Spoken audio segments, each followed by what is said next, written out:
Welcome everybody to the second episode of the State of DS Emulation. I wasn't exactly planning to make a second episode, but there's some pretty substantial things I didn't cover in my first video. Like DS emulation on Android, because I'm an iPhone user and I didn't own an Android phone at the time. I also doubted anyone would care, but boy was I wrong. I mean, you guys really let me know how much you like the DS emulators on Android, Drastic in particular. And of course I also didn't get into the multiplayer options we have when emulating the DS. Probably because I'm not much of a multiplayer guy, but also because I found all the multiplayer options to be a bit intimidating. And overwhelming even, all these terms like WFC, LAN, DNS, WEP, NetPlay, like where do you even start with this stuff? What does any of this mean? Well, for this video I put all these fears aside and just did my research, and to be honest it's really not as bad as I thought it would be. You'll find this to be true in most scenarios in life. My goal today is just to make the concept crystal clear for you guys. I want everyone to know every single last bit of DS multiplayer emulation. Also, if you didn't watch my first video, don't worry because this video is completely independent of that one. Although I still recommend you watch it after this one, as part 1 focuses on entirely different topics, mainly just the standalone emulators on PC, RetroArch, and some other interesting options you have, but I'll leave a link to it in the description if you're interested. Now for this video I did of course need to acquire an Android phone. I obviously didn't need anything too powerful, but I also didn't want some old potato. In the end I went with the Samsung Galaxy S20 FE for various reasons. For starters, it wasn't too expensive at around only $160 US. Also, it's even powerful enough to run stuff like PS2 and Wii with its Snapdragon 865 chip. But probably most importantly, it supports SD cards, which is a must if you want to have a lot of ROMs. And this is sadly a feature that's been getting removed from a lot of newer phones. For a 4-year-old phone, I quite like it, although maybe there would have been a better phone I could have chosen. You guys will let me know, I'm sure. But phones in general are a great way to emulate the DS, considering they share a lot in common with it, like their touchscreens and the fact that they're also handheld devices. Some have styluses or dual screens even, but also consider that they're probably the cheapest way to access an OLED screen. And don't you just love an OLED screen like you love a good ribeye steak? Now for Android, the two best DS emulators are going to be Drastic and, wouldn't you guess it, Melon DS again. So we're going to take a good look at both of these, starting with Drastic.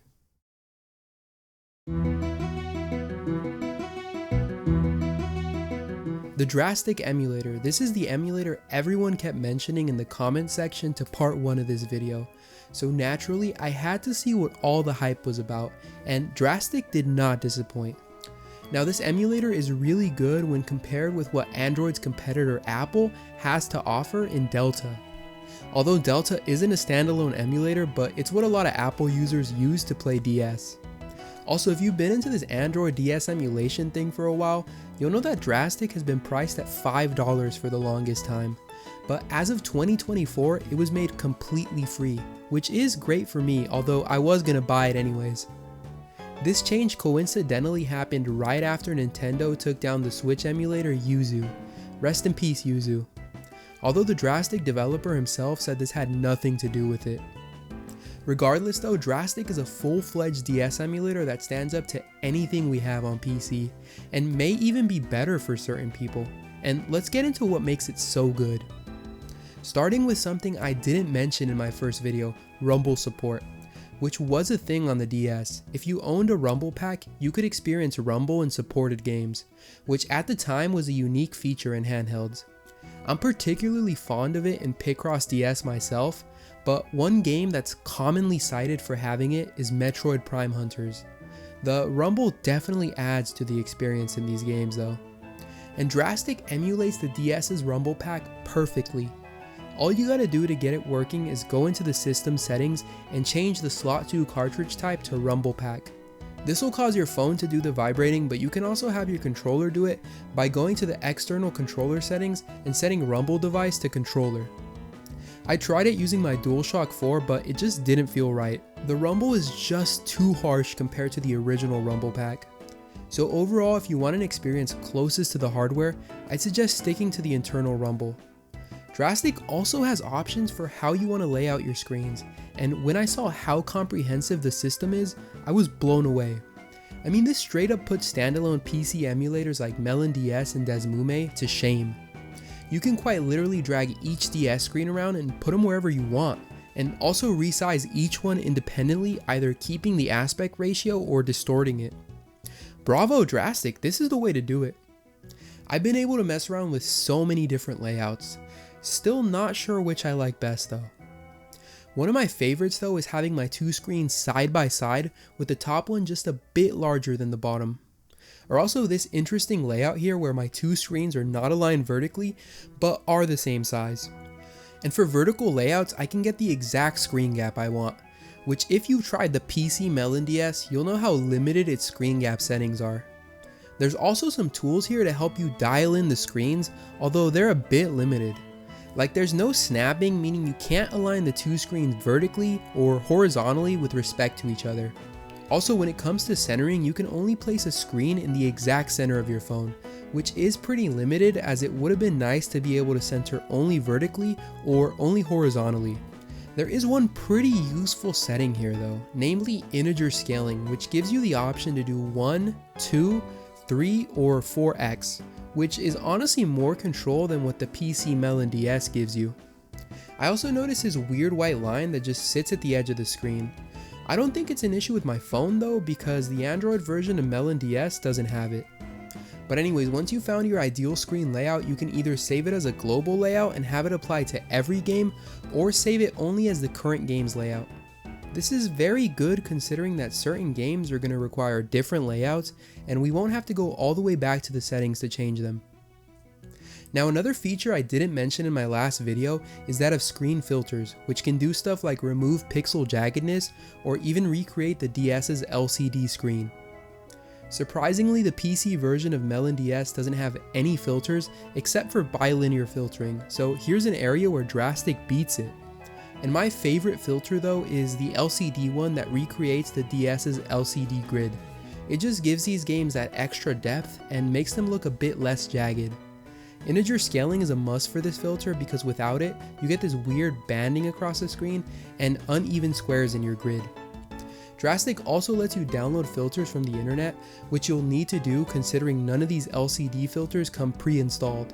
When doing this though, I just couldn't seem to find the Drastic folder in my files to place my filters in. After doing some Reddit surfing though, I found out there was an update where they apparently moved the Drastic folder to be outside of your phone's directory, so there's no way to access it. But luckily Drastic does let you create your own folder and have all your stuff moved there. To do this, open the Files app, go to Internal Storage and create a folder titled Drastic.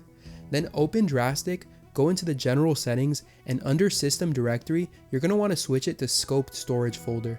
Now just locate the folder we created earlier and you're all set. Oh, and this will copy all of your Drastic files as in your saves, ROM directory, and all that stuff, so you don't need to worry about losing anything. You'll now notice that within your Drastic folder, there's a folder titled Shaders and we can place our filters in here. The LCD filter I'm using is part of a set of really good filters. I'll link to GitHub in the description for them. Oh, and because I know a lot of people find GitHub confusing to download from, all you gotta do is hit this green code button and tap download zip. Now just extract this zip file. If you're on Galaxy, use the extract to current folder option. Then go into the resulting folder and select all these files and move them into the shaders folder inside Drastic, and that's it, you're all done. After that, you should be able to see all these filters by going to the Drastic video settings and clicking filter. The one I use is the LCD 1X, which just applies a grid, but you guys might like the LCD 1X NDS color filter, which makes your screens look like a fat DS. One reason you might want to use it is because it's a lot more mellow and the colors aren't super vibrant and all in your face. Also, if you guys want to know what each of these filters do, then I suggest you take a look at the README file on their GitHub. But let's move on to something that inherently comes with playing games on a phone, touch controls, a thing created by Satan himself. It's pretty much just a layout that has icons for all your physical DS buttons. It's obviously not ideal given that these games were designed with buttons in mind. Anything that's a platformer or action game requiring precise inputs is pretty much going to be unplayable. RPGs on the other hand, or games with slower gameplay, are going to be fine. I actually used to play Pokemon ROM hacks this way and I never had any complaints. Similar to screen layouts, you also have complete control over the sizing and placement of your touch controls, and the option to have a layout be global or tied to a specific game. The most important thing here though is the menu button, as it brings up a handy feature wheel that quickly lets you access stuff like save states, fast forward, hiding the touch overlay, swapping screens, or just going to the menu. It's kind of like adding a weapon wheel mod to Fallout New Vegas, just makes everything real easy to access. You also get touch hotkeys which can be mapped to stuff like save states, fast forward, and all that stuff. You can also place them wherever you want on your screen. I mean, they're useful and all, but the menu button makes them a bit redundant in my opinion, because you can still access any given feature pretty quickly. I guess they are useful if you just want to fast forward in one click or something. Now on the physical controller side of things, you have a lot of options. It mainly comes down to picking between a Bluetooth or a USB controller. In my case, I went for the DualShock 4, but USB controllers like the Razer Kishi and GameSir G8 are gonna benefit in having reduced input lag. Also in part 1, I talked about how the standalone DS emulators on PC don't let you access most of the functionality and settings using the controller. Well, this isn't the case with the Android operating system, as it seems like everything on it can be reached with a controller, in my case simply by using the face buttons. But the DualShock 4 has some extra functionality in that its touchpad brings up a mouse cursor that also lets you interact with the phone. Naturally, this entire functionality extends itself to the Drastic app, as everything on this emulator can be reached with just your controller. Yeah, everything, changing the most obscure settings, switching games, whatever you want. But the reason this is so important is for those people that want to connect their phone to an external display like a TV and just sit on the couch and play that way. And this is the only standalone emulator where you can do that and not have to get up and mess with your device when you want to change games or tweak settings. Another thing to mention here is controller mapping, and with Drastic your controller should be mapped right out of the box, which was the case for both my DualShock 4 and Xbox Series controller. You can also map the controller yourself, but their system for doing it is not the best. Each button is displayed one by one, and you have to map your controller this way. But when you change a single mapping, you're forced to go through this entire process. You also can't see any of the current mappings. Like say I currently have my DS L and R buttons set to my front bumpers, but I want to change them to my triggers. Well, I can't just go directly to the L and R mapping and change it. No, I have to go back and map every single button. This is actually a category where Delta has Drastic beat because their mapping system is nice and smooth. Although Delta shouldn't get too much praise because you can't have the DS D-pad be mapped to both your controller's D-pad and left stick simultaneously. But there is one weird issue I had with my controller mapping, that no matter what I did, my trigger buttons on my controller were always mapped to the DS L and R buttons. Even if I changed the mapping and set them to my bumpers, the triggers would still act as the DS L and R buttons, which is annoying because I'd like to have the triggers just be open for hotkeys. You can still use them for hotkeys, but you're also going to have the DS L or R button be activated at the same time, which is weird. Now, one feature I would have liked to see here on Drastic is the ability to have different mappings tied to different games, which is a classic feature in RetroArch, and honestly seems something that would be right up Drastic's alley. But as with most standalone emulators, you can't do it. We also gotta bring up hotkeys, which make emulation features more accessible.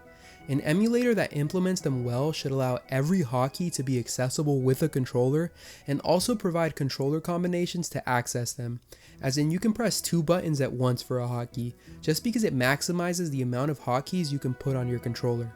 Now sadly you can't do this on Drastic, but you can still map all of your hotkeys to your controller. The only issue is you're going to run out of buttons pretty quick.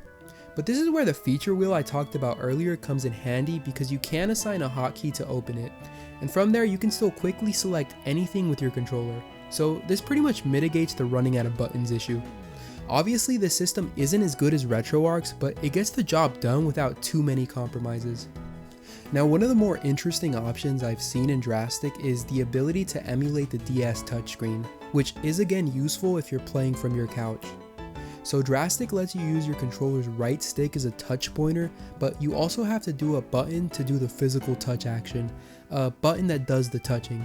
I personally like the left trigger for this.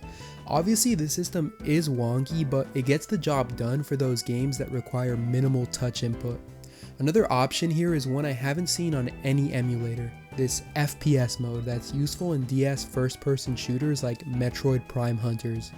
These games all had wonky controls where you move the camera using the touchscreen, and FPS mode just maps the touchscreen to your right stick.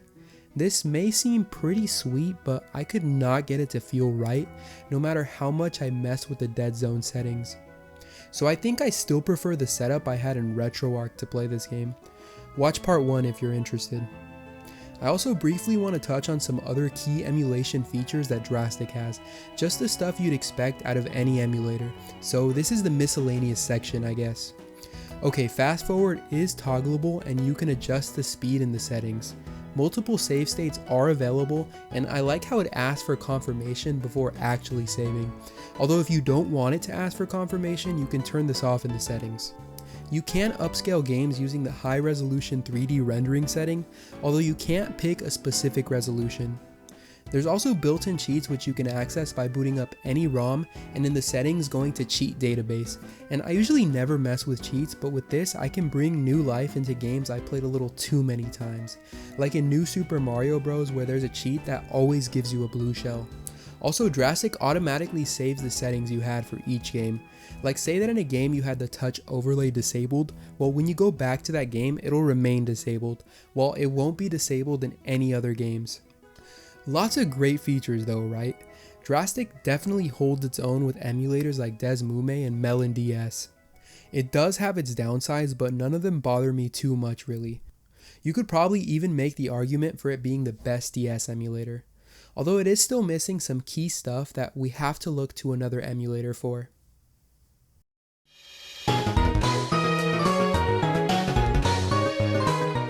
This is where Melon DS on Android comes in to provide us with those extra features that Drastic doesn't have. Heck, it even provides us with some that the PC Melon DS doesn't have. First though, let's look at how its main features stack up to Drastic's. Starting again with the screen layout settings, which if you couldn't find them, they're in the input settings. Here though, you also get complete control over sizing and position, with an extra feature of having a numerical value corresponding to your size, meaning you can be more precise with sizing. It also makes it easier to get both screens to be the exact same size. You don't however get any integer scaling options, although maybe you could figure out a way to do it using the sizing numbers. Oh, and remember that weird white line we had in Drastic? Well, it's thankfully not here as I mentioned earlier. I guess this will make it easier for you guys watching to know which emulator I'm using. In terms of having per game layouts, you can't exactly do that here, as the layout you're using will be applied globally. You can create multiple layouts though, and even name them, which I like. But you'll have to go all the way back into the settings every time you want to switch between them. So as you can tell, Melon DS's system is a bit more limited than Drastic's, and this is a common theme you'll find, which continues in its screen filters. Where Drastic lets you download whatever filters you want from the internet, with Melon DS you're stuck with only the 6 that it gives you. Most of these are upscaling filters, but you do also get the basic LCD grid filter. It is interesting to note though that these 6 filters are more than what the PC Melon DS gives you. But still, the fact that you can't download more means that the developers of filters are primarily making them for Drastic or RetroArch even. Another thing we should mention is Melon DS's touch controls, which are overall pretty comparable to Drastic's, with the exception of there being no menu button, as here you instead have to use the phone's back button to go into the settings. This does bring up a mini menu with some handy stuff like save and load states, but it's nowhere near as useful as Drastic's wheel. However, for touch-only games, it is nice not to have a menu button because you can completely disable the touch overlay and still be able to access the menu. You get a much nicer presentation with just your 2 DS screens and no extra mumbo. And if you recall, on Drastic, there's no way to access the menu without a controller if you get rid of the menu button. Now Melon DS, like Drastic, also has touch hotkeys, and every one of them has its own unique logo, rather than the generic numbers you get on Drastic. You can also have as many as you want rather than just the 3 that Drastic gives you, and they're overall more necessary here because you don't have that feature wheel that Drastic does. How about physical controls though? Well, the mapping process here is way better because you can actually see all your mappings and you don't have to go through all of them just to change one thing. Also, that weird bug where the DS, L, and R buttons just have to be mapped to the triggers is thankfully not here. With hotkeys, you can again map all of them to your controller, but because there's no menu button, there's no way to access the menu using just your controller, which just further diminishes the compatibility of Melon DS with couch gaming. You do get some hotkeys that Drastic doesn't have though, like rewind, reset, and pause. Still no controller hotkey combinations, but that shouldn't be too surprising. Okay, so far these features are pretty similar in both emulators, but now we get to the stuff that Drastic lacks, and these are some pretty crucial features. For starters, Melon DS has full BIOS support, allowing you to boot into both the original DS and DSi home menus. The DSi's is the cooler of the two, and I explored it thoroughly in part 1, but just know the Android version is pretty much the same as what you get on PC. Perhaps the most important feature here though is the ability to play DSiWare titles, games that were released exclusively for the DSi and only downloadable from its store. We sadly lost the ability to purchase them when the store was closed. And again, none of this is doable on Drastic, but probably the biggest feature it's missing has to be multiplayer support, as the PC Melon DS has supported online multiplayer since 2019, and this functionality is also part of the Android version. I'll go more into detail on it in the latter half of this video, but for now just know that I've tested it and it is fully functional. Now there is one more thing we should take into consideration when deciding between Drastic and Melon DS. Updates. Goddamn updates. Which are important because I don't think either of these emulators have yet reached their pinnacle, but also for another reason that I'll touch on shortly. Let's look at Drastic though, where the lead developer Exophase actually chose to step away from the project earlier this year, and the fate of it getting updates is up in the air. Now Exophase did say he was going to make the code for Drastic open source, as in open to the public for anyone to work on. However, as of October 2024, that still hasn't happened. And apparently this is something that Exophase has been promising for years, but for whatever reason hasn't gotten around to doing. Hopefully he sees this video and it can be a source of motivation for him. Now if you look at Melon DS Android on the other hand, we can quickly find out that their last update was in December of 2023, which may seem like a long time ago, but this is a very active team. I mean, all we have to do is look at their GitHub to see that their last commit was in August of this year.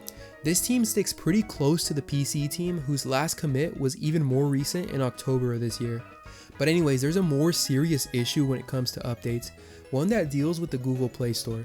You see, this store has a policy that apps that haven't been updated within 2 years of the latest Android release become hidden from users. And in some cases, you're also not able to download these apps despite them still technically being on the Play Store.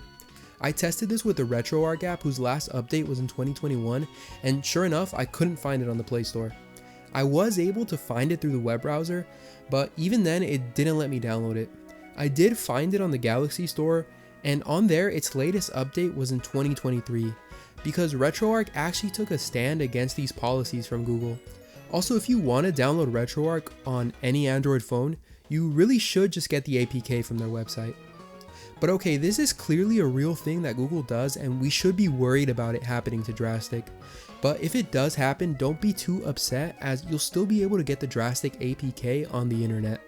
But just not having it on the Play Store, or any store for that matter, will really make this emulator feel like it's dead. Also consider that it won't be the first thing people refer to when seeking out a DS emulator on Android. But overall, this is another thing you should take into consideration when picking between the two emulators, as we really don't know if Drastic will get an update. I really hope it does though, and we end up getting stuff like multiplayer and better controller mapping. In terms of core features though, I actually prefer Drastic. I just feel that it provides the smoother all-around experience, despite it missing some stuff. I'd really only go with Melon DS if you're someone that cares about multiplayer or DSiWare games. With this being the current state though, I think it's very possible that Melon DS will overtake Drastic in the future, especially if they fix the stuff I outlined in this video. For now though, I think each emulator comes in to fill the gaps that the other one has, and both are relevant in the current landscape.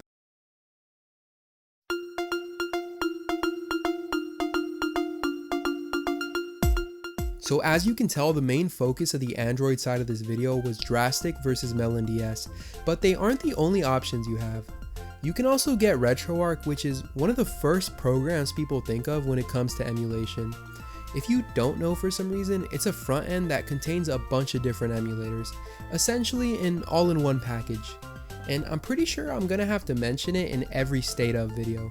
It does have some good advantages over the stuff we previously covered, like per game configurations.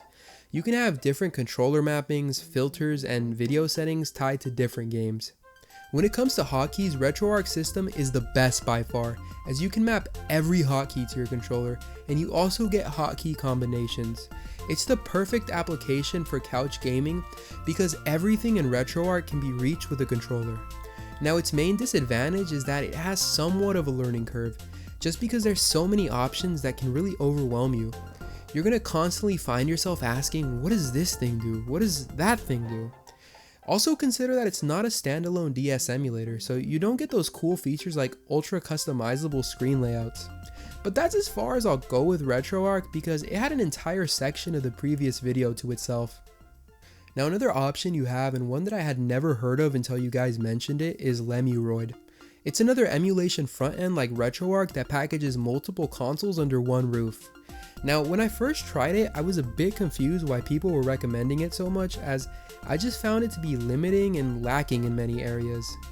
But then I thought, wait, I might be thinking about this the wrong way. I mean, where RetroArch is overly complicated, Lemuroid is streamlined and pretty simple to use.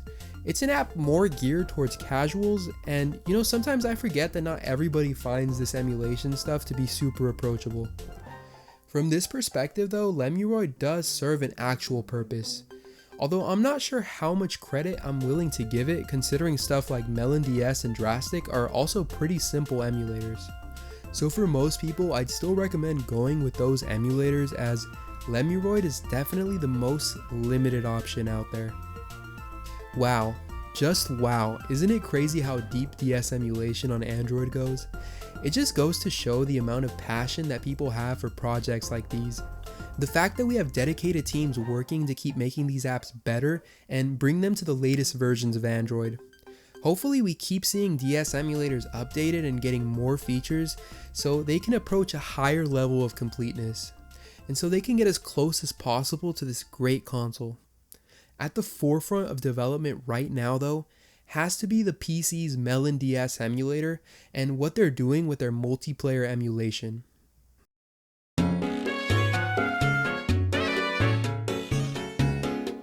Now before we can get into the multiplayer emulation, we're going to talk a bit about the original multiplayer.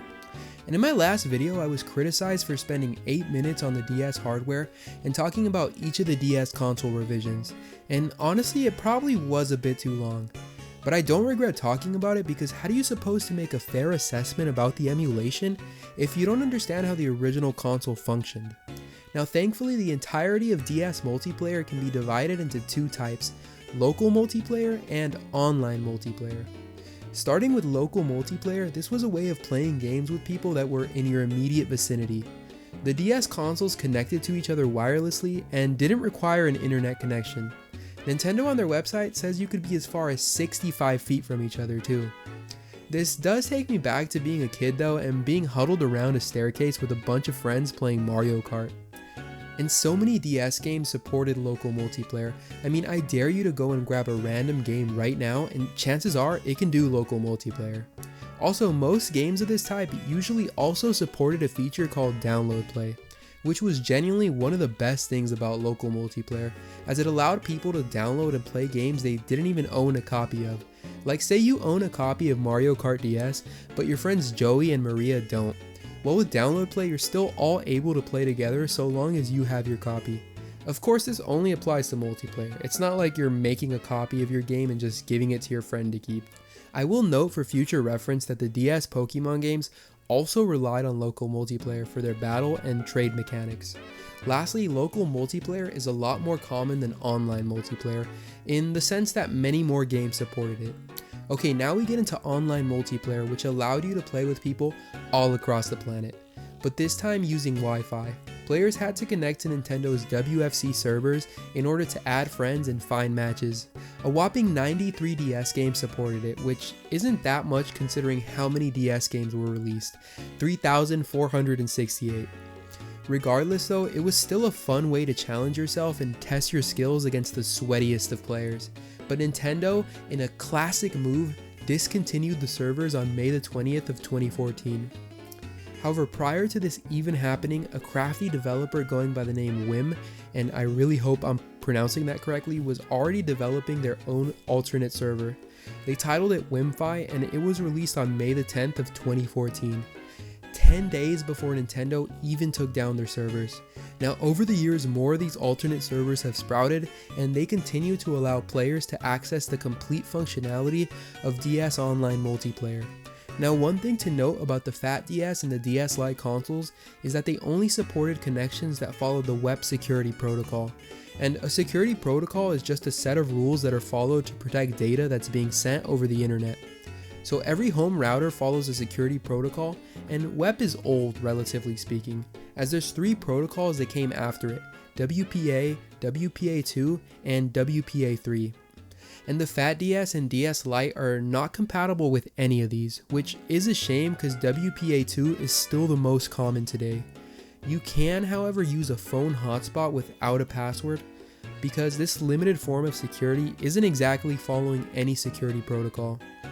I unfortunately wasn't able to test this because Apple is annoying and forces your hotspot to have a password. I think they're just obsessed with security. With the DSi and 3DS, you do have the ability to connect to modern routers using WPA and WPA2 connections, but not WPA3. Now, even though the DSi supported newer connections, it still wouldn't let you use these connections on games that were designed with WEP in mind. For example, Mario Kart DS was released in 2005 before the DSi, and to play that game online you needed a WEP connection. And even if you pop that cartridge into your DSi, you're still going to need WEP. Instead, to take advantage of the DSi's new capabilities, Nintendo allowed for certain newer games to use modern connections on WFC. These are known as DSi enhanced games, and notable examples are Pokemon Black and White 2, which had their online trading service, which we'll touch on later. For now though, that's just about everything you should know when it comes to the DS multiplayer on the original console.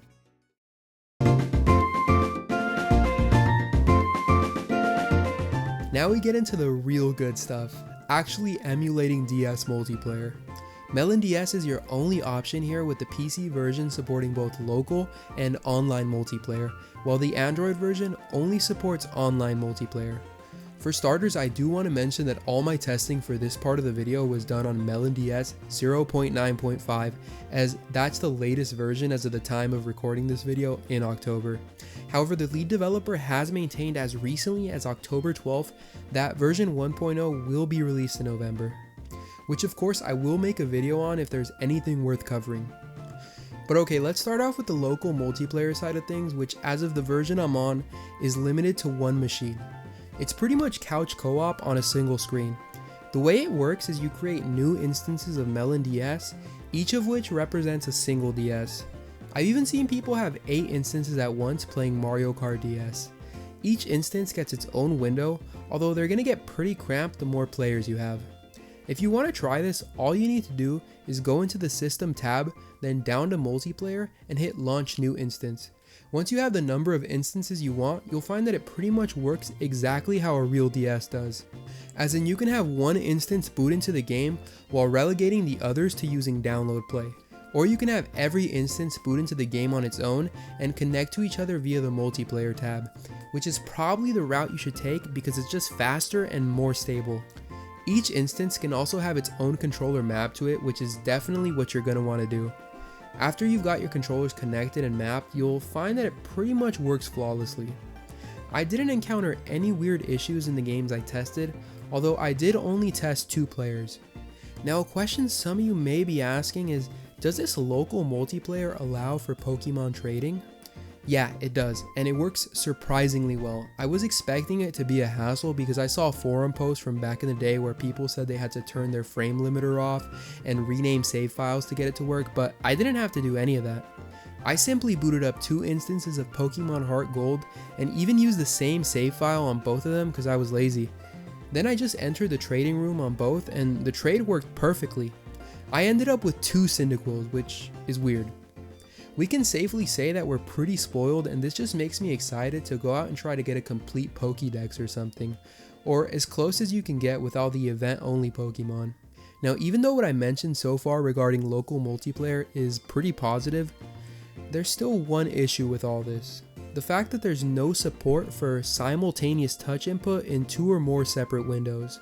So any multiplayer games that require 2 users to be touching at the same time won't work here at all, which is like so many games. Now there are certain applications like Mousemux which can help us get around this, but it's honestly not something I want to go through because it's a paid app and the whole trial thing is kind of annoying. But it might be something to look into if you really want to do this. I think it just goes to show that DS split screen is kinda tricky on a single screen. Now the lead developer, Arisotura, is currently working on some expansions to local multiplayer, both of which would resolve our touch issue. The first of these, LAN multiplayer, is already currently fully functional and can be tested out using experimental versions of Melon DS, although you will need a GitHub account. It's also going to be part of the November update to Melon DS, and what it allows you to do is play local multiplayer on separate computers, specifically ones connected to the same network, which is a lot closer to the actual DS multiplayer than when you're just using a single computer. This feature has been in development for some time now and is pretty stable, but at this time only works well when using Ethernet, as Wi-Fi is said to have too much latency. I was gonna go and fully test it myself, but I soon found out none of my spare laptops have LAN ports. I did try to get it working using Wi-Fi, but I couldn't get my second laptop to find my first one for some reason. If any of you guys have tried to get this working using Wi-Fi, let me know your results. I did also talk to a user that goes by the name Lego Vince that made his own thread on the Melon DS forums, talking about some of the testing he did. He tested various games through LAN multiplayer using Ethernet on 2 computers. He also noted that LAN multiplayer works best when each machine is using their own ROM rather than download play. Although keep in mind that at the time of me writing this is still an experimental feature, but if it's part of the 1.0 November update, I will make a video on it. But this leads me to the other expansion to local multiplayer, which is NetPlay. Now where with LAN multiplayer you can go and try it today, NetPlay is still in development and won't be part of the November update. Okay, so what's NetPlay? Well, this feature would allow local multiplayer over the internet, which would be absolutely insane. Given that this isn't even something the original DS could do, so at this point we're going beyond mere emulation. But what if I told you that there's other software you can download that allows you to do something pretty similar to this? Some of you might know what I'm getting at, an application called Parsec that allows you to stream the content of one PC to another. It's even used in professional work scenarios, like say you have a powerful desktop PC at home that you use to run demanding video editing software and you want to edit a video at your local cafe, but are only carrying a lower end laptop with you. Well, with Parsec, you can stream the content of your desktop straight to your laptop and even use its mouse and keyboard to interact with this content. And of course, software like this is also going to be great for gaming, mainly with split screen co-op games, which is what Melon DS's local multiplayer essentially is. I tested it with my girlfriend, both of us being at our houses, and it worked pretty well, to be honest. She didn't experience any noticeable latency, although she did say that the resolution dipped at times. The experience you get with Parsec is really just going to depend on your connection. To get it working, you'll need to download Parsec on both computers, make accounts, and then add each other as friends. Only one person needs Melon DS though. Now on Parsec, the person without Melon DS needs to request to view the other person's screen. After this, just open 2 instances of Melon DS like you normally would, then have the second person connect the controller to their computer and map it to the second instance of Melon DS. Although keep in mind that you're still essentially doing the basic local multiplayer, just streamed over the internet, so it's still going to have all of its limitations, like not having simultaneous touch inputs and the fact that the other person can view your screen. Also, the added downside of the fact that the second person is streaming the game rather than playing it natively. NetPlay, when it releases, will of course address all of these issues and should honestly be the perfect system if they can get it working properly. As I've read Arisotura's blog, I've learned that this stuff really isn't easy to implement. Overall though, it's clear Melon DS's local multiplayer still has some holes it needs to patch. The future is promising though.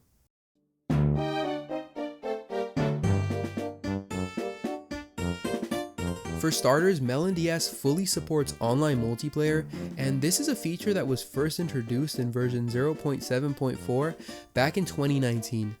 Since then, it's just gotten progressively better and is now really easy to set up and get going.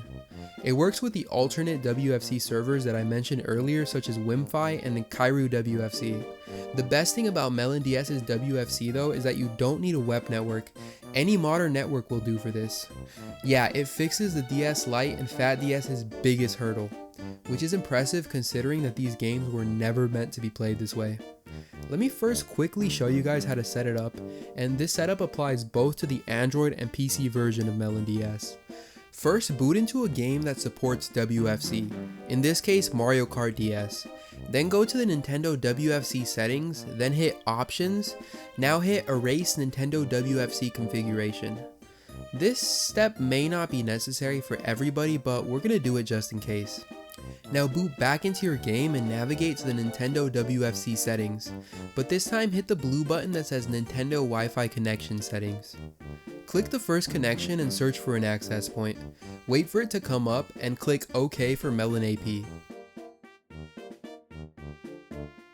After the test is successful, go back into the first connection, scroll down to the auto obtain DNS setting and switch it to no. Now set both your primary and secondary DNS to this value here. This is the DNS for Kairu WFC, one of those alternate servers. It's the one I recommend you use. We'll see why very soon. But after this, you're all done and ready to play online. Just save your settings and back out. Now usually I'll just straight up tell you guys what I think of a specific feature and what the user experience is like. And I'm still gonna do that here, but first I want to talk a bit about my struggle with Melon DS's WFC, just so you guys can know what I had to go through. Okay, so when you first start doing this whole thing, you have to decide which server to use, right? Do you want Alt WFC, Kairu WFC, Wimfi? Each of these has a different DNS, and that's how you specify the one you want. When you watch tutorials on how to do this, everybody seems to recommend a different server, so there's no real consensus on what the best one is.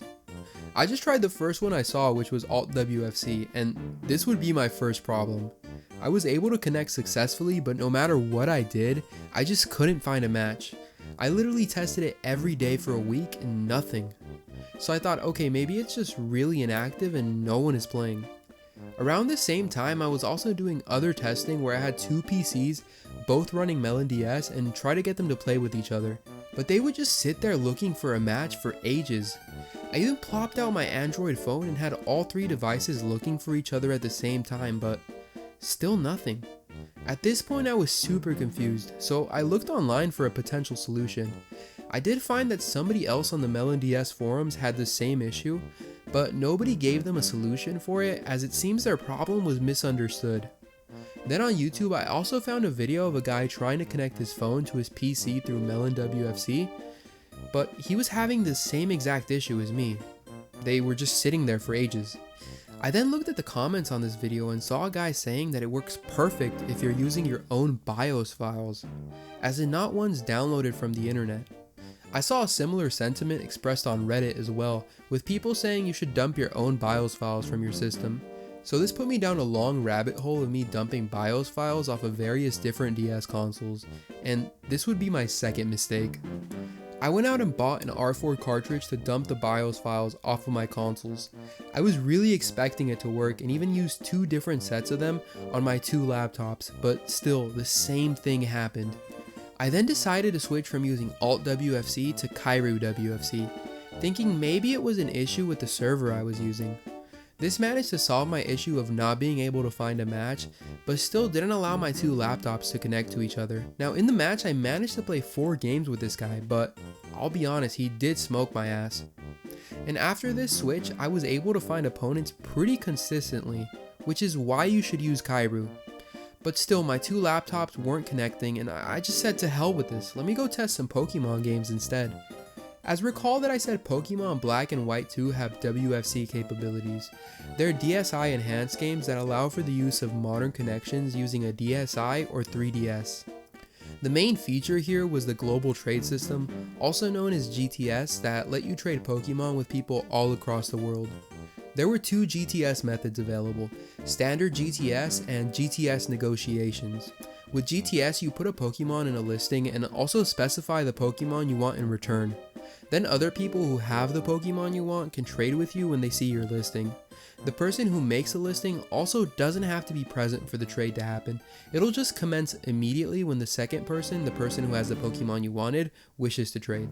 The other GTS method is GTS negotiations, and with this one, both players need to be present simultaneously. Each player can show the other player a Pokemon they want to trade, then the other person can show interest or disinterest using emotes. It's kinda comical, to be honest. Now, while I wasn't able to test any web games on my original DS, I was able to test GTS using my copy of Pokemon White 2 on my 3DS. All I had to do was connect my 3DS to my home network and set both the primary and secondary DNS to Kairu. I then started a new Pokemon Black 2 game on Melon DS on my PC to see if I could establish a connection between my original console and an emulator. I named my character Ace, beat the first gym leader, then put up an Azurill for trade on GTS, requesting a Lillipup in exchange for it. Then on my 3DS I logged onto GTS and looked for the Azurill, and sure enough it was there, put up by none other than Ace. So I went ahead with a trade and it worked perfectly. No fucking way, dude. This fucking works, dude.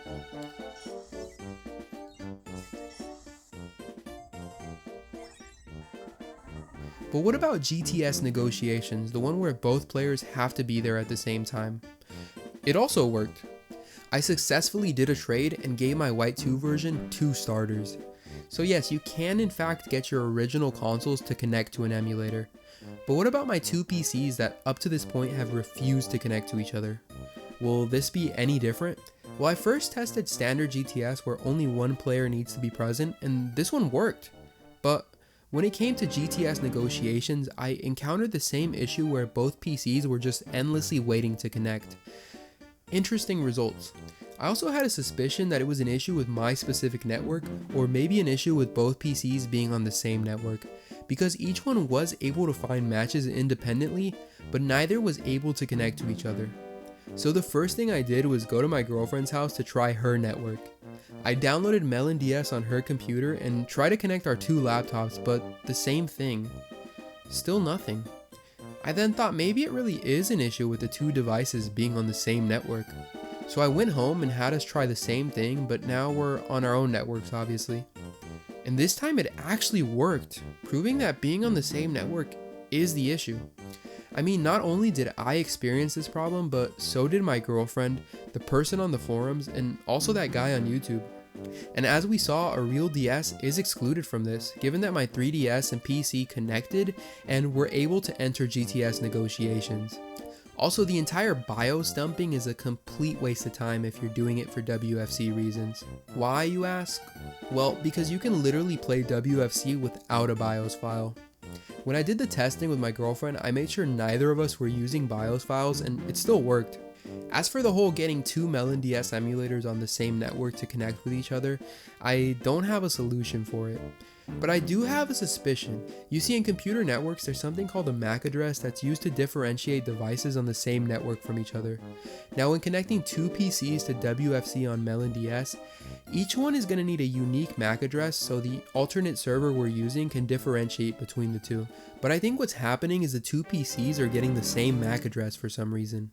And Melon DS does actually have a setting that lets you enter a custom MAC address, and I tried giving it a random MAC address, but it still didn't fix the issue. So at this point I said, who really cares? Even though I am a bit sad I couldn't find a solution. It just seems like nobody has addressed this exact issue online, or maybe I haven't dug deep enough. However, if one of you guys knows how to solve this, be sure to let me know and I'll pin your comment. With that stated though, what's the WFC experience like? Well, it's great in my experience, and in a lot of other people's as well. I mean, every single game that me and my girlfriend tested had no issues whatsoever. I was also easily able to connect my phone to her laptop and play a game that way as well. So the entire WFC functionality on Melon DS also applies to the Android version. But of course you're going to have to ensure that you and the person that you're playing with are on different networks. It's also crazy how many people are still playing Mario Kart DS online. Like, it's honestly not that hard to find a match. However, it's not like this for every game, as some are quite dead, but hopefully this video motivates more people to play. Maybe we can even do some sort of play session through the channel, although I'm pretty sure you guys are going to destroy me. Overall, DS multiplayer emulation is pretty profound, whether it comes to local or online. While online is pretty good now, local still has a ways to go.